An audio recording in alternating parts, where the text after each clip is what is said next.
வணக்கம். இன்றைக்கி நம்ம பார்க்க போகிற ரெசிபி இட்லி 65. இந்த ரெசிபி எப்படி பண்ணுறது வாங்க பார்க்கலாம்.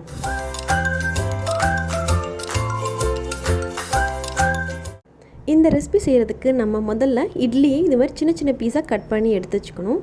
அதுக்காக நம்ம பொதுவாக இது மாதிரி இட்லி தட்டில் தான் நம்ம இட்லி எடுத்து அது கட் பண்ணி எடுத்து வச்சுப்போம். நம்ம இன்னும் சுலபமாக டக்குன்னு செய்கிறதுக்கு இது மாதிரி ஒரு ஃப்ளாட்டாக இருக்க பாத்திரத்தில் மாவு இது மாதிரி ஒரு கால்வாசி அளவுக்கு மாவு ஊற்றி இது மாதிரி குக்கர்லேயே நம்ம வேக வச்சு எடுத்துட்டோன்னா சீக்கிரமாக வேலை முடியும். இப்போ அதனால் நான் இது மாதிரி ஒரு ஃப்ளாட்டான பாத்திரத்தில் மாவு ஊற்றி வச்சுருக்கேன். ஃப்ளாட்டான பாத்திரத்தில் கொஞ்சம் எண்ணெய் தடவிக்கோங்க. அது மேலே இது மாதிரி மாவு ஊற்றி வச்சுக்கோங்க. இப்போ நான் அந்த குக்கர்லேயே இன்னொரு பாத்திரத்துலேயும் இது மாதிரி மாவு ஊற்றி வைக்கிறதுக்காக இது மாதிரி ஒரு ஸ்டிக்கெல்லாம் கிடைக்கிது. அந்த பாத்திரத்து மேலே இது மாதிரி வச்சுட்டு இன்னொரு பாத்திரத்துலேயும் நான் மாவு ஊற்றி எடுத்து வச்சுருக்கேன். ஒரே சமயத்துலேயே பாருங்கள் 2 பிளேட் இட்லி ரெடி ஆயிரும். இதுலேயே நிறைய பீசஸ் வரும். ஒரு 4 to 5 பேர் இதுக்கு ரெடி பண்ணிடலாம். அதனால தான் நம்ம இட்லி பிளேட்டில் வச்சோன்னா ரொம்ப டைம் எடுக்கும். இப்போ இட்லி வேக வச்சு எடுத்து வச்சுருக்கோம். இது நல்லா ஆற விடுங்க.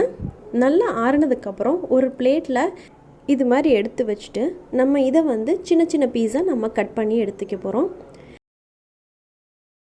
ஒரு 1/2 இன்ச் அளவுக்கு பீஸ் இருக்கிற மாதிரி கட் பண்ணிக்கோங்க. அதனால் இது மாதிரி இருந்தால் நமக்கு ஈஸியாக கட் பண்ணுறதுக்கு ரொம்ப சுலபமாக இருக்கும். நம்ம இட்லி தட்டில் வைக்கும்போது ஒரு இட்லியும் கட் பண்ணுறதுக்கு ரொம்ப நேரமாகும். நம்ம இந்த ரெசிபியை நம்ம லெஃப்ட் ஓவர் இட்லிஸ் நிறையா இருந்துச்சுனாலும் இது மாதிரி ட்ரை பண்ணி பாருங்கள்.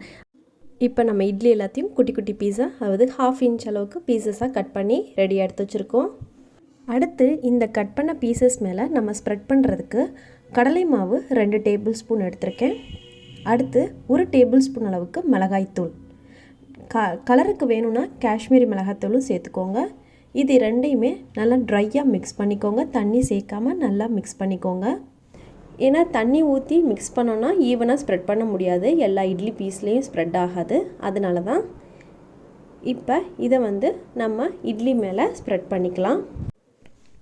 இது நம்ம இப்போ எல்லா பீசஸ்லேயும் ஈவனாக ஸ்ப்ரெட் ஆகிற மாதிரி நல்லா ஸ்ப்ரெட் பண்ணிக்கோங்க. அப்போ தான் நம்ம ஃப்ரை பண்ணும்போது அந்த இட்லி பீசஸ் ஒரு பீஸும் ரொம்ப டேஸ்டியாகவும் இருக்கும். அதுக்காக தான் இது மாதிரி செஞ்சதுக்கப்புறம் எண்ணெயை கடாயில் சூடு பண்ணிக்கோங்க.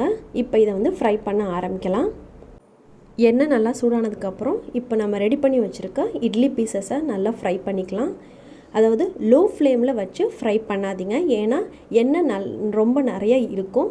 லோ ஃப்ளேமில் வைக்காதீங்க, மீடியம் ஃப்ளேமில் வச்சு நல்லா ஃப்ரை பண்ணிக்கோங்க. இது மாதிரி நல்லா ஃப்ரை பண்ணி எடுத்தோன்னா ரொம்ப டேஸ்டியாக இருக்கும். இந்த இட்லி 65க்கு முக்கியமானதே நல்லா ஃப்ரை பண்ணி எடுத்த இட்லி தான். இது மாதிரி எல்லா இட்லி பீசஸையும் ஃப்ரை பண்ணி எடுத்துக்கோங்க. மறக்காமல் லோ ஃப்ளேமில் வைக்காதீங்க. லோ ஃப்ளேமில் வச்சா எண்ணெய் நிறையா இழுக்கும். அதனால தான். இப்போ பாருங்கள், இட்லி பீசஸ் ஃப்ரை பண்ணி நான் ரெடி பண்ணி எடுத்து வச்சுருக்கேன். இப்போ அடுத்து நம்ம இட்லி 65 செய்கிறதுக்கு நம்ம கடாய் சூடு பண்ணிக்கலாம். கடாய் சூடானதும் 2 டேபிள் ஸ்பூன் எண்ணெய் சேர்த்துக்கோங்க. இதில் 1/2 டீஸ்பூன் அளவுக்கு ஜீரகம் சேர்த்துக்கோங்க. இதில் நம்ம வெங்காயத்தை நீல வாக்கில் கட் பண்ணி வச்சுருக்க ஒரு பெரிய வெங்காயத்தை சேர்த்துக்கோங்க. அதாவது இட்லி பீசஸ் எந்த அளவுக்கு இருக்கோ அதுக்கேற்ற மாதிரி நீங்கள் வெங்காய பீசஸை சேர்த்துக்கலாம். நான் ஒரு பெரிய வெங்காயம் சேர்த்துருக்கேன். நிறைய வெங்காயம் சேர்த்தோன்னா ரொம்ப நல்லா டேஸ்ட்டாக இருக்கும். அதனால் உங்கள் இட்லி பீசஸ் எவ்வளோ அளவுக்கு இருக்கோ அதுக்கேற்ற மாதிரி நீங்கள் வெங்காயத்தை சேர்த்துக்கோங்க. அடுத்து நான் இஞ்சி பூண்டு பேஸ்ட்டு சேர்த்துக்க போகிறேன். 1/2 டீஸ்பூன் அளவுக்கு இஞ்சி பூண்டு பேஸ்ட்டு, இதையும் சேர்த்து நல்லா பொன்னிறமாக வதக்கணும். இது நல்லா வதங்கினதுக்கப்புறம் இதில் கொஞ்சமாக நம்ம இப்போ கருவேப்பிலையை சேர்த்துக்கலாம். இப்போ இது எல்லாத்தையும் நல்லா பொன்னிறமாக வர முடியும் நல்லா வதங்கட்டும். இது நல்லா வதங்கினதுக்கப்புறம் அடுத்து நம் இதில் சேர்க்க போகிறது தக்காளி. நான் 2 பெரிய தக்காளி எடுத்திருக்கேன். அதை நல்லா நைஸாக இது மாதிரி பேஸ்ட்டை அரைச்சிக்கோங்க, தண்ணி சேர்க்க வேணாம். இப்போ இதை கடாயில் சேர்த்துக்கலாம். இப்போ இதை நல்லா மிக்ஸ் பண்ணிவிட்டு நல்லா வதக்கணும். அதாவது தக்காளியோட பச்சை வாசனை போகிற முடியும் நல்லா வதக்கணும். இதில் இப்போ 1/2 டீஸ்பூன் அளவுக்கு மஞ்சத்தூள் சேர்த்துக்கோங்க. அடுத்து தேவையான அளவு உப்பு சேர்த்துக்கோங்க. ஃபஸ்ட்டே நம்ம காரத்துக்கு கடலை மாவோடைய மிளகாத்தூளும் சேர்த்து தான் நம்ம இட்லி பீசஸ் மேலே ஸ்ப்ரெட் பண்ணியிருக்கோம். வேணும்னா இன்னும் கொஞ்சம் காரம் அதிகம் வேணும்னா இப்போ கொஞ்சமாக வேணால் மிளகாத்தூள் இதோட சேர்த்துக்கலாம். நல்லா மிக்ஸ் பண்ணதுக்கப்புறம் நம்ம ஃப்ரை பண்ணி எடுத்து வச்சுருக்க இட்லி பீசஸை இதில் சேர்த்துக்கோங்க. நம்ம தக்காளி 2 இல்லைனா 3, நான் 2 பெரிய தக்காளி எடுத்திருக்கேன். இட்லி பீசஸ் நிறையா இருந்துச்சுன்னா இன்னும் நிறையா தக்காளி எடுத்துக்கோங்க. நல்லா பேஸ்ட்டை கிரைண்ட் பண்ணிவிட்டு இதில் சேர்த்தோன்னா அந்த இட்லி 65யோட டேஸ்ட் இன்னும் நல்லாயிருக்கும். அதனால் வெங்காயமும் தக்காளியும் தான் இதில் ரொம்ப நல்லா டேஸ்ட் கொடுக்கறது.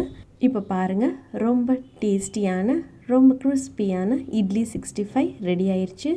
பசங்க ரொம்ப விரும்பி சாப்பிடுவாங்க.